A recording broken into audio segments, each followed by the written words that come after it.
Alright, hopefully you guys are having good morning, afternoon, or evening. On to part 18, where we continue where we left off. Them going to Indochina. The Air Force personnel take care of the planes. Now we furnish transportation for them. Pretty soon we'll be fighting for them. There's a lot of scuttlebutt going around that we might end up in India. Ha, what a laugh. Would be very nice though. I'd sure like to go there. Seems like every time we get a pretty good schedule, they change it on us. Now we don't get to go to Beppu or Moji. Beppu is a place considered a tourist dream in Japan. Sure would like to go there. I figured it up, and so far we've been to Yokosuka, Yokohama, Kobe, Cebu, Nagasaki, Hahajima, Iwo Jima, Inshan, Wasan, Chinoe, Subic Bay, Manila, Hong Kong, Kowloon, Kamara, and now Prussian, then to Indochina. I intend to take lots of pictures so you can see these people in Indochina for yourself. I'll keep you posted of the news of this trip. Oh yes, I took a test for third class today. Doubt if I made it. Write you soon. Love all of you. Love, Lewis. August 14th, 1954. Dear folks, we're still on the way to Indochina. Today is Saturday and we're supposed to arrive there Monday. The Corp metalsmiths have finished making the trots or heads on the fantail for the individuals. As soon as I find it in use, I intend to get a picture of it. I'm reading the book Kane Multi. Boy, I tell you, it's almost like this tug I'm on. There are so many incidents that can happen in the book that have happened on here. Have you read it yet? You really should. Boy, it's nothing but the truth of how the Navy really is. If I didn't know better, I'd say it's a story of the ship. It's getting hotter every day. About three-fourths the crew sleeps topside, including me. Don't be disappointed about the mail. It'll probably be all followed up while we're here. Nothing else to write about. Life at sea is very dull. Love, Lewis.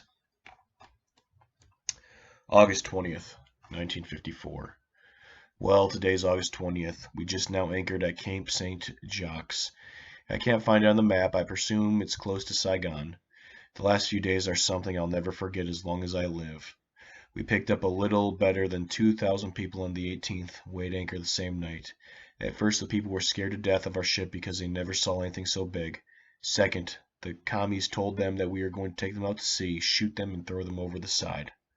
Third, they haven't gotten a good meal in 4 days. The first thing we did was feed them all rice and fish that they could eat. Also, we gave them tea and milk. What a mess. They almost had a riot because they were afraid they weren't going to get enough. They soon discovered differently, and there was no more rush. I have seen the lame and the blind. All of them are thin from hunger. So far there have been 2 babies born.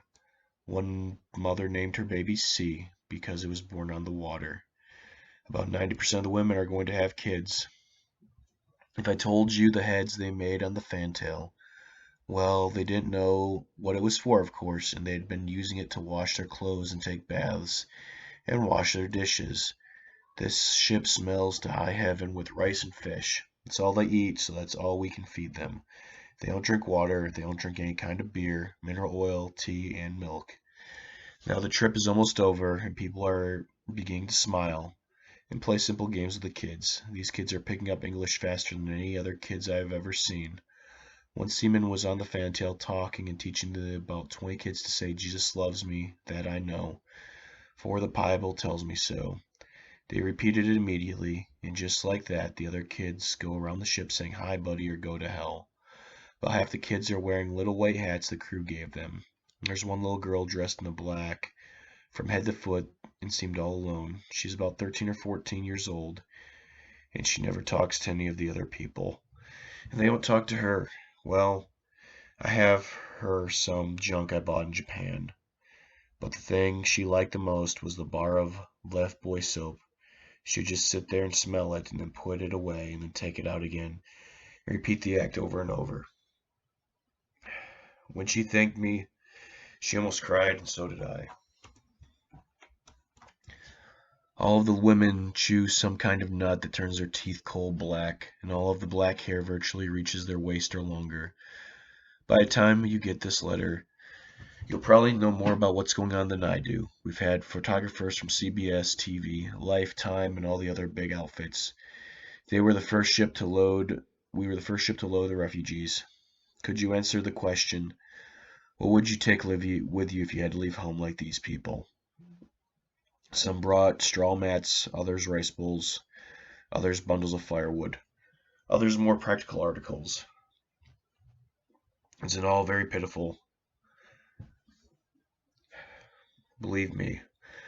I took some colored pictures and I hope they turn out good. I'm still new at this stuff. Well, I'll finally close for now. Just for kicks, I got me a book of Chinese language. I finally gave up. Cha is tea. That's all I can ever remember. Write soon, love, Lewis. P.S. Save any article on this trip you can find. I'd really like to read about what I'm doing and put it in a scrapbook. August 25th, 1954. Here we are in Logain again. We stopped to refuel and take liberty. Boy, this old man's a screwball.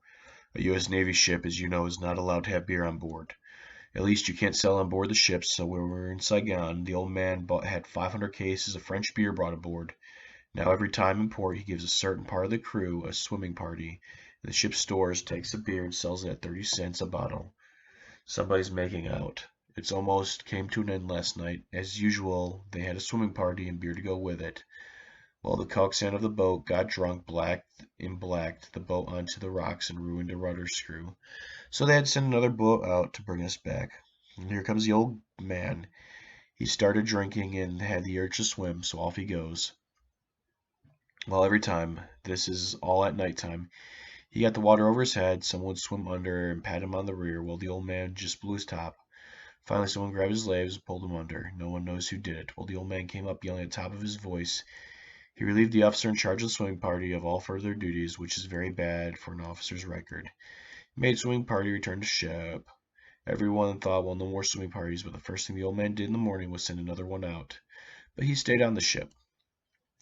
We got to go on liberty in Saigon. It is called the Paris of the Orient, which is quite true. They have sidewalk cafes and everything. Saigon is one of the cleanest and most modern cities we've been in yet. It even beats Hong Kong. One thing that is just like the French is that they, in my opinion, have the biggest whorehouse in the world. It's called a stockade. There are about 1,000 women of all races there. And they are there for some petty crime like thievery. Or a woman could be there and borrow money and give herself as security. The French guards search you at the gate, and after you are in, you're on your own. They have bars and places to dance, and each girl has her own little room. It said you could have a relationship with a girl for as little as 10 cents American money. And that is as far as we go today. Hopefully you guys all enjoyed it and could see more of his story. That's why I do this, everybody's stories. Well, hopefully you all have a good morning, afternoon, or night. It's me signing off.